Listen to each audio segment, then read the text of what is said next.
We have this picture of the sphere in the first octant, a sphere of radius 4. And there's no reason we can't use this picture once more. In the preceding series of clips, we found the surface area of the sphere in the first octant. There's no reason we can't go ahead and use the same picture. We've already got a lot of stuff set up to find the volume of the sphere. Now we've already seen that z equals f of xy equals the square root of 16 minus x squared minus y squared gives us the distance from the xy plane up to the sphere. Sphere being x squared plus y squared plus z squared equals 16. The volume lying above our delta x by delta y interval is just the area of that delta x by delta y increment, that area increment, multiplied by this altitude. What's this altitude?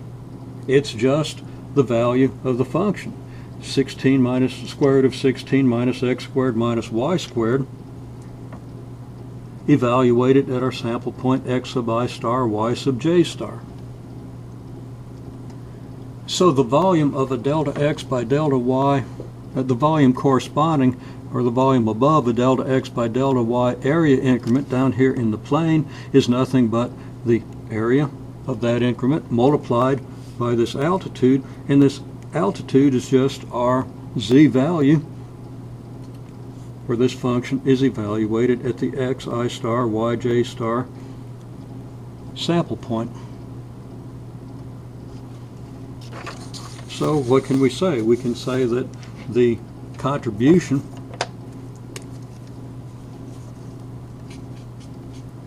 delta x by delta y area increment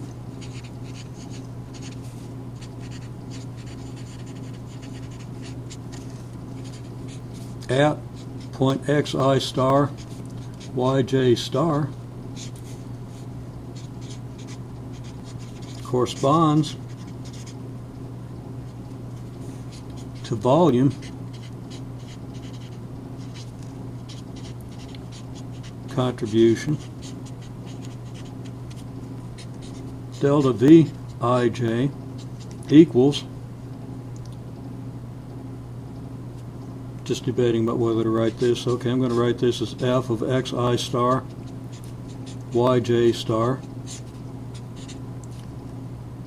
delta x delta y, and then I'll write out the expression 16 minus xi star squared minus yj star squared times delta x delta y. Our total volume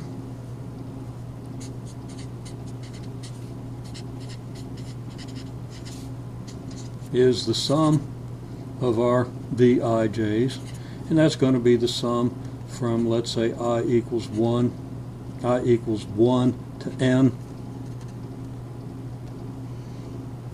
prepared that, of a sum from j equals 1 to m of I of our delta Vij, which is going to be the square root of 16 minus xi star squared minus yj star squared delta x delta y, which is going to approach an integral, and it's going to be a double integral. As in the previous, we're going to use the same breakdown of the region, so our integral is going to be from 0 to 4 with respect to x, and 0 to the square root of 16 minus x squared with respect to y, and the expression is just going to be the square root of 16 minus x squared minus y squared. So this integral is going to represent the volume of that sphere in the first octant. As before, we're going to note that the x squared plus y squared, which is subtracted from the 16 here, is an r squared, and convert this to polar coordinates. We've already seen how that works. So our integral is going to become, as before, the integral from 0 to pi over 2 with respect to theta of the integral from 0 to 4 with respect to r. We need our r factor in here. R d theta is one dimension, dr the other dimension of our area increment in the xy plane or the r theta plane. And our expression square root of 16 minus x squared minus y squared just becomes the square root of 16 minus r squared. We can use the same u substitution that we used in calculating the surface area. If we let u equal 16 minus r squared, then our r dr, well, our du is negative 2r dr. Our expression r dr is then negative 1/2 du. Our integral then becomes, well, let's do the outer first. We have the integral from 0 to pi over 2 with respect to theta of what? Whatever this integral is when converted to u. Well, that's going to be square root of u times negative du over 2. And evaluated between the limits r equals 0 and r equals 4, we have the integral from 0 to pi over 2 of square root of u with respect to u times a negative 1/2. And hang on a minute. I got a step ahead of myself here. I hadn't yet integrated this. There's no good reason to put the limits on this. We'll slip the integral sign in here. Looks a little bad, but from r equals 0 to r equals 4 of this expression, I'm going to put another set of parentheses out here, and then I'm going to do something to get rid of this. So I'm going to stop for a second and do that. Okay, I've done a little repair job here so we can continue. Integral of square root of u with respect to u is u to the 3/2 times 2/3.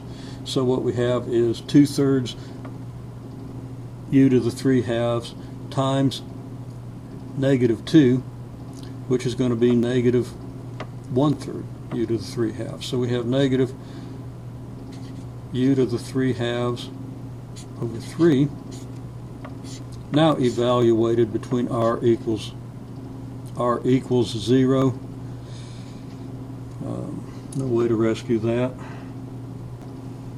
Okay, a little patch applied. R equals 0 and r equals 4.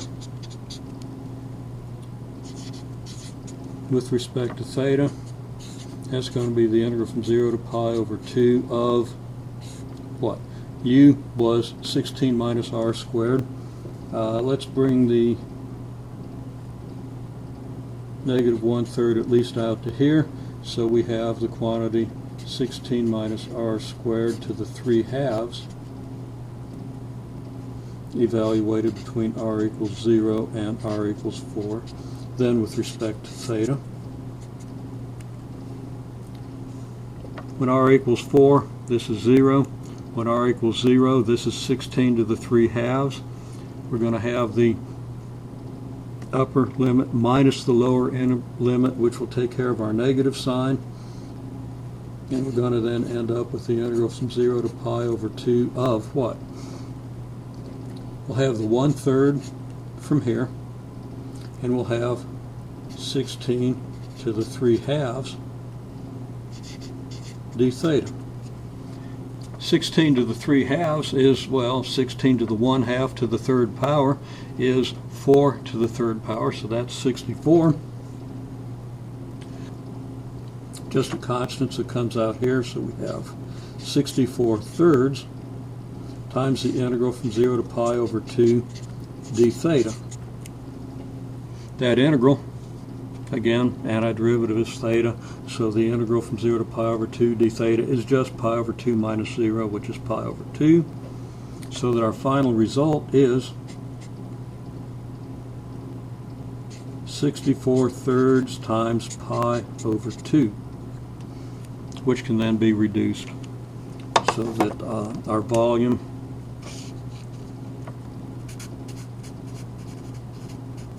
is 32 pi over 3.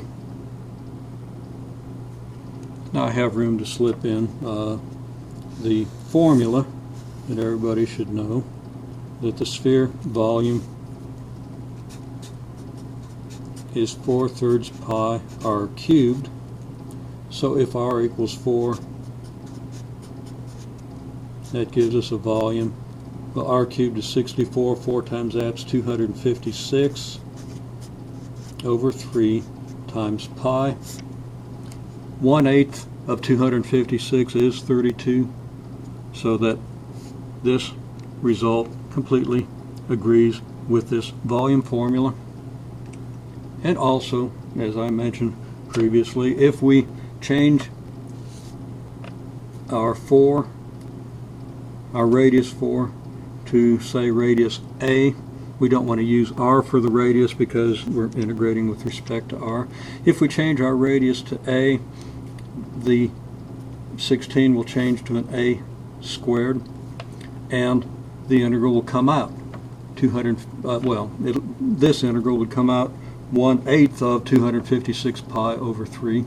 1/8 of 4/3 pi r cubed, which would be 1/2 pi r cubed, or pi a cubed.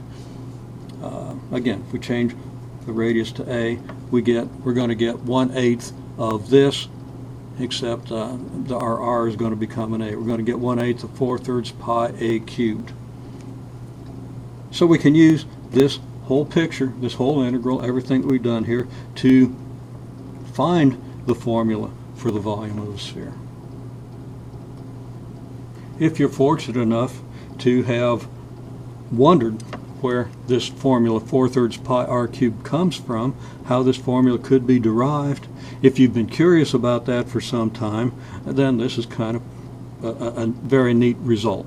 Okay, this is a very neat process. It answers a question that one would hope has been in your mind for some time, since you very first saw this formula. In any case, you have a valuable technique from this series of examples.